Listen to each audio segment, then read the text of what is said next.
Hello everyone, it's Paul Driscoll here, aka the Drisk. Now that I have a new snazzy recording box, I thought I'd do a review of my newly purchased Saturn game. Die Hard Arcade on the Saturn was released in March 1997 in the UK. It's actually a faithful port of a little known Sega arcade game of the same name released in 1996, which in itself was named in Japan as Dynamite Decker.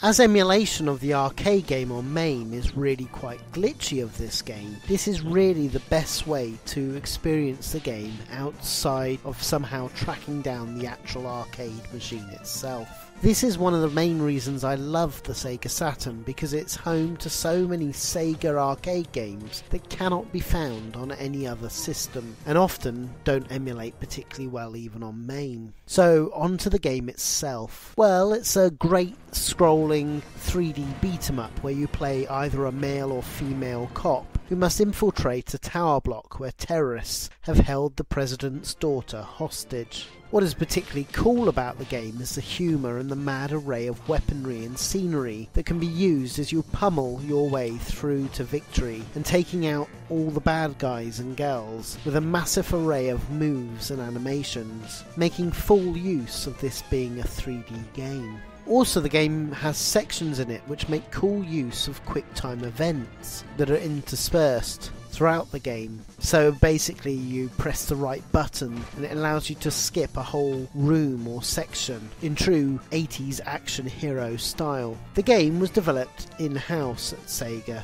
by AM1, or otherwise known as the WoW division. Now this is the same development house that brought us Golden Axe 2, Star Wars Arcade and the House of the Dead series, so that's quite a pedigree. And the director of the arcade game, Hiroshi Ando, is also credited as one of the designers on the game Shenmue. So you can certainly see the inspirations in this game for those famous quick-time events that Shenmue had to be found in its game. For those watching the game now and thinking it has little to do with Bruce Willis and the Die Hard films, well, you are totally right. As I mentioned before, the game in Japan was called Dynamite Decker and has nothing to do with the Die Hard name. Sega simply slapped on the Die Hard license in the West to try and help the game to sell. Incidentally, the sequel to this game is known as Dynamite Cop internationally, or Dynamite Decker 2 in Japan. There's a great port of that on the Dreamcast.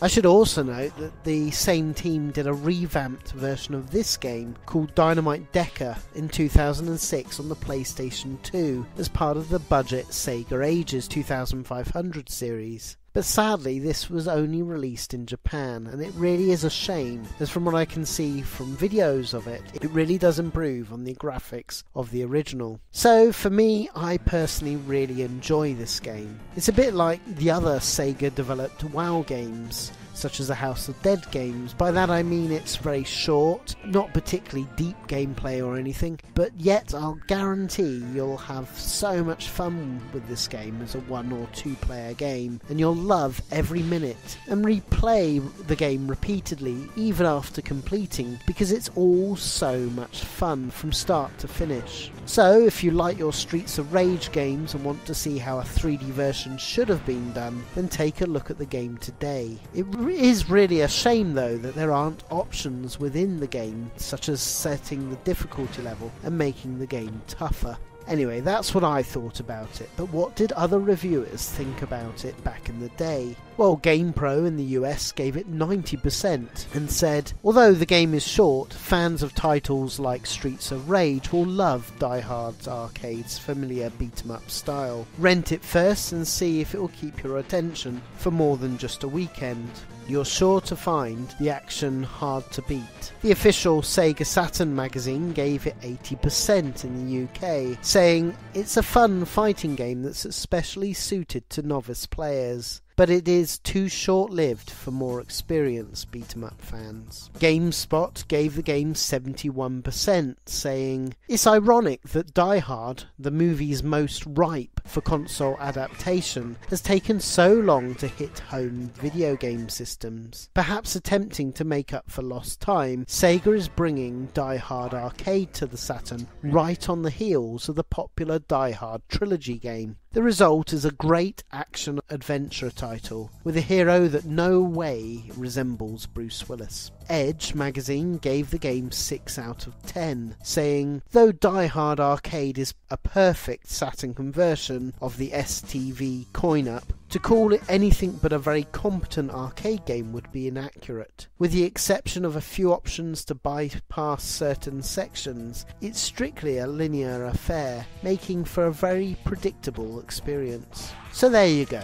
It's a mixed set of reviews, but for me, a great fun game. Although I do agree on the lack of challenge and difficulty settings not being present is a real shame. Oh, one thing to additionally note, on the Saturn version of the game it has bizarrely off the main menu an old Sega arcade game from the 1980s called Deep Scan. This is surprisingly bizarre but welcome inclusion, and it's made all the better by gaining higher scores in this old arcade game will gain you extra credits in the main game itself. So there you go, a game well worth tracking down and owning, particularly if you're like me, you loved your Sega arcade games. So until next time, see you later.